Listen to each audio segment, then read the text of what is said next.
Ah, l'OPA, l'offre publique d'achat. On entend ce mot partout dans l'actu financière, hein. Ça sonne un peu intimidant. Pourtant, derrière cet acronyme, il y a une opération stratégique super intéressante qui peut carrément changer la donne dans tout un secteur. Alors on va décrypter ça ensemble pour voir ce qui se cache vraiment derrière. Allez, imaginez un peu la scène. On reçoit une notif sur son téléphone. Une grosse boîte lance une offre pour racheter toutes les actions de cette entreprise qu'on a en portefeuille. Alors là, première réaction, c'est la panique ou au contraire on se dit jackpot? C'est la grande question en fait. Est-ce que c'est une super nouvelle pour un investissement ou est-ce que c'est le début des problèmes? C'est tout l'enjeu et on va essayer d'y voir plus clair. Alors pour faire simple, une OPA c'est quoi? C'est une proposition super directe faite à tous les actionnaires d'une boîte.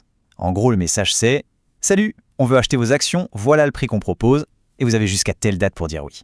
C'est clair, net et précis. Tout est sur la table, le prix est bloqué, le temps est compté. C'est un peu une opération coup de poing si vous voulez. Ok, on a la définition de base. Mais maintenant, la question c'est pourquoi? Qu'est-ce qui peut bien pousser une entreprise à se lancer dans un truc pareil, qui coûte souvent une fortune? Quelles sont les vraies raisons derrière une OP? En général, il y a 3 grands objectifs qui reviennent. Le premier, c'est le plus classique, prendre le contrôle total d'une autre société. C'est l'image du gros poisson qui avale le petit, histoire de grossir d'un coup. Deuxième cas de figure, ce n'est pas forcément pour tout racheter, mais juste pour augmenter sa participation, devenir l'actionnaire principal et peser vraiment dans les décisions.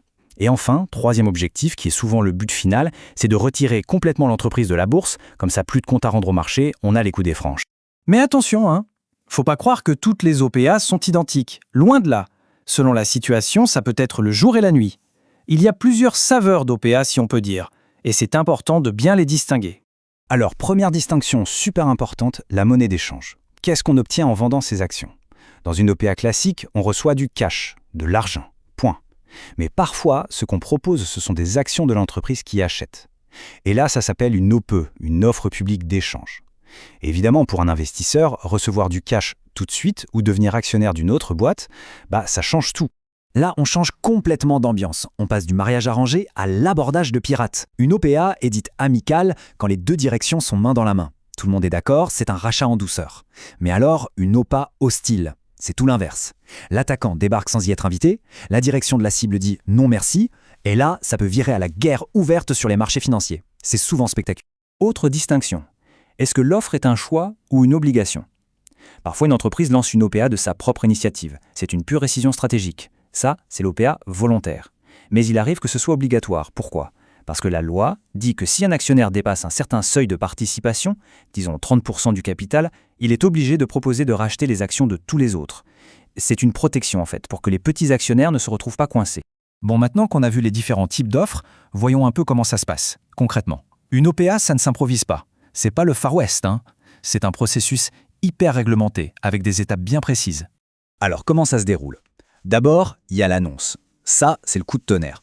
En général, le cours de l'action de la cible s'envole direct.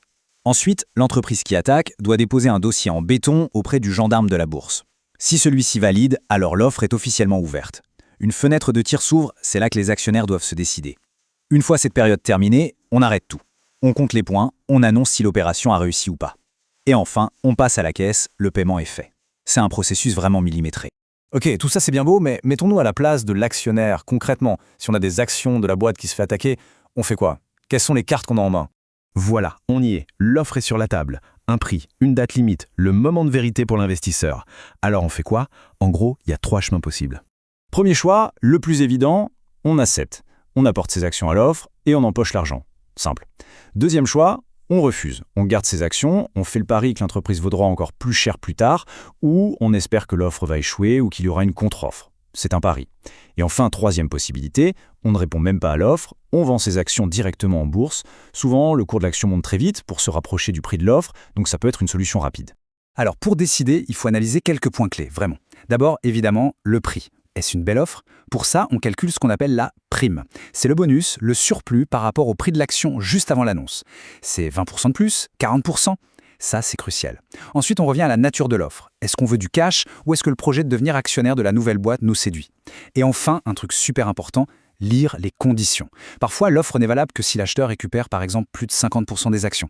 C'est un détail qui change. Voilà, l'offre est finie, le résultat est tombé, mais l'histoire n'est pas terminée pour autant. Alors que se passe-t-il après le gong final? Et justement, pour ceux qui ont décidé de garder leurs actions, les irréductibles, que se passe-t-il? Eh bien, si l'acheteur a raflé la quasi-totalité des actions, genre plus de 90%, il a une arme fatale, le retrait obligatoire, qu'on appelle aussi le squeeze-out. Le nom dit tout. C'est une procédure qui permet de forcer les derniers actionnaires à vendre, au même prix que l'offre, bien sûr. C'est la dernière étape qui permet de faire le ménage et qui mène presque toujours à la sortie de la bourse de l'entreprise. Bon, si on devait résumer tout ça en 3 points vraiment essentiels, ce serait quoi? D'abord, une OPA, c'est une proposition publique pour acheter des actions. Prix fixe, temps limité. Ensuite, le but, c'est quasi toujours de prendre le contrôle d'une boîte. Et enfin, très souvent, la finalité de l'opération, c'est la sortie de l'entreprise de la bourse. Au final, une OPA, c'est toujours présenté comme une offre, une proposition, une opportunité. Mais la question qu'on peut se poser, c'est pour qui est-ce vraiment une bonne affaire? Pour l'entreprise qui achète et qui réalise son plan stratégique ou pour l'actionnaire qui vend et touche une belle prime? La réponse, eh bien, elle est rarement simple.